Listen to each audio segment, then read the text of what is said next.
Bismillah, Assalamualaikum warahmatullahi wabarakatuh. Alhamdulillah, wassalatu wassalamu ala rasulillah wa ala alihi wa ashabihi wa man tabi'ahum bi ihsanin ila yaumil qiyamah, amma ba'd. Teman-teman Majid Air yang semoga dirahmati Allah subhanahu wa ta'ala, kita lanjutkan pembahasan tentang al-ma'ul ladzi tahsulu bihi at-taharah, air yang dengannya kesucian bisa diraih. Maksudnya di sini adalah air apa yang bisa kita gunakan untuk bersuci.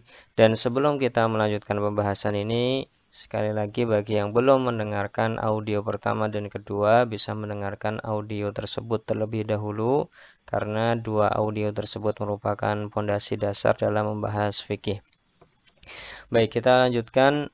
At-taharatu tahtaju ila syai'in yatatahharu bihi.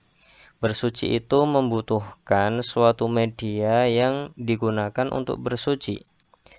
Yuzalu bihi an-najisu, yang najis bisa dihilangkan dengan media tersebut. Wa yurfa'u bihil hadasu, dan hadas bisa dihilangkan dengan media tersebut. Wa huwal ma'u, dan media tersebut dinamakan air. Wal ma'u alladzi tahsulu bihi at-taharah huwal ma'u at-tahuru, dan air yang bisa digunakan untuk bersuci itu adalah air yang tahur. Dan apa itu tahur? Tahur adalah at-tahir fi dzatihi al-mutahhiru li ghairihi. Air tahur itu adalah air yang suci secara zatnya itu sendiri. Contohnya apa ya? Contohnya air putih itu suci.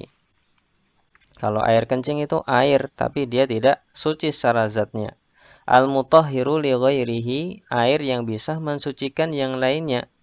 Apa itu contohnya? Ya air. Air yang kita gunakan untuk minum, air mineral misalkan, itu air suci, air sumur dan semisalnya. Itu air yang bisa mensucikan yang lainnya. Air yang tidak bisa mensucikan yang lainnya, contohnya nanti air sirup, nanti akan dibawakan di sini ya. Wa huwal baqi ala asli khilqatihi, yaitu air yang kita sebut tadi, air tahur, itu adalah air yang sesuai dengan kodrat ciptaannya, belum berubah menjadi apa-apa. Ay ala sifatihi allati khuliqa 'alaiha, di atas sifatnya yang dia diciptakan air tersebut ya, sesuai dengan ciptaannya, belum berubah. Sawa'un kana nazilan minas sama, baik air tersebut merupakan air yang turun dari langit seperti mator, hujan, wadzawbith thuluji, cairan es dari salju, wal barodi, embun, au jariyan fil ardi, atau yang mengalir di tanah, kama il anhari, seperti air sungai, wal uyuni, mata air, wal abari, sumur, wal bihari, dan laut. Coba kita cek berapa yang disebutkan oleh Syekh. Air hujan, air salju, air embun, air sungai, mata air, sumur, dan air laut ya. Ini berarti ada 7 yang disebutkan oleh Syekh. Di antara dalil-dalilnya adalah liqaulihi ta'ala, berdasarkan firman Allah Ta'ala, wa yunazzilu 'alaikum minas samaa'i ma'an liyutahhirakum bihi, dan dialah yang menurunkan kepada kalian air dari langit agar Allah Subhanahu wa ta'ala mensucikan kalian dengan air tersebut. Surat Al-Anfal ayat 11. Ini menjadi dalil bahwa air yang turun dari langit itu suci. Kemudian berdasarkan firman Allah Ta'ala, wa anzalna minas samaa'i ma'an tahura, dan kami turunkan dari langit air yang suci lagi mensucikan. Surat Al-Furqan ayat 48. Ini juga dalil air yang turun dari langit itu suci dan mensucikan. Waliqaulin Nabi sallallahu alaihi wasallam, dan berdasarkan sabda Nabi sallallahu alaihi wasallam, Allahumma ksilni min khotoyaya bil ma'i wath-thalji wal barad. Hadis muttafaqun alaihi. Ya Allah, cucilah hamba dari kotoran-kotoran dengan air, salju, dan embun. Ini dalil untuk air, salju, dan embun. Wali qaulihi sallallahu alaihi wasallam an ma'il bahri. Begitu juga berdasarkan sabda Nabi sallallahu alaihi wasallam tentang air laut. Huwa tahuru ma'uhu al-hillu maitatuhu. Air laut itu suci lagi mensucikan airnya. Air laut itu suci dan mensucikan.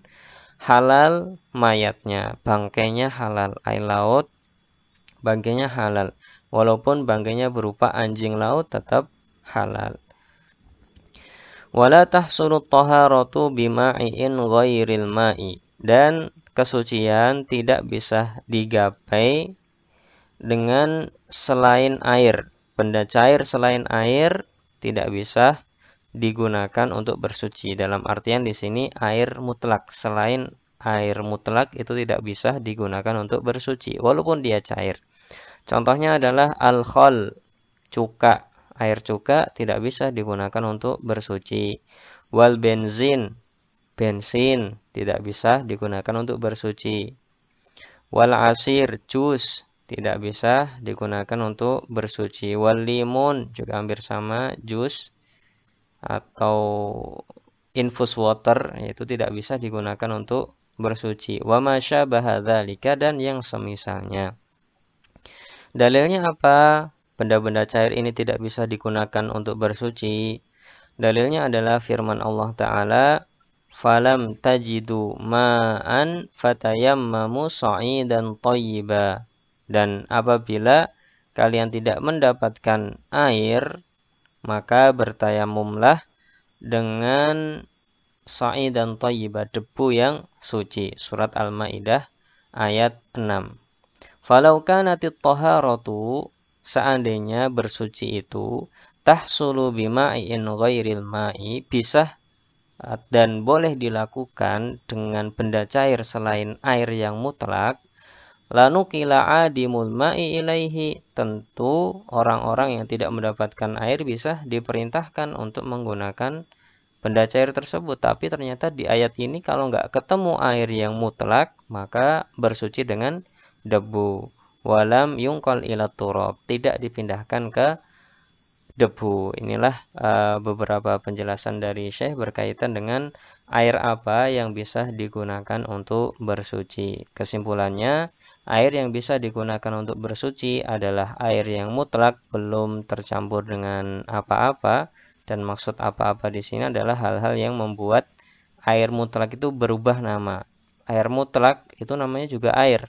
Tapi kalau air sudah tidak mutlak, namanya ada air susu misalkan, ada air cuka, ada air teh, ada air jus. Nah, itu namanya bukan air mutlak lagi. Yang bisa digunakan untuk bersuci adalah air mutlak yang disebutkan di sini tadi. Contohnya adalah hujan, kemudian cairan dari salju, embun, kemudian air sungai, kemudian mata air, sumur, dan laut. Ustadz misalkan, kalau airnya sudah buket Ustadz, kayak tanahnya banyak, apakah itu juga boleh digunakan untuk bersuci? Ya boleh, karena kan tanah itu sudah suci. Jadi di situ ada air plus tanah atau debu, jadi nggak masalah.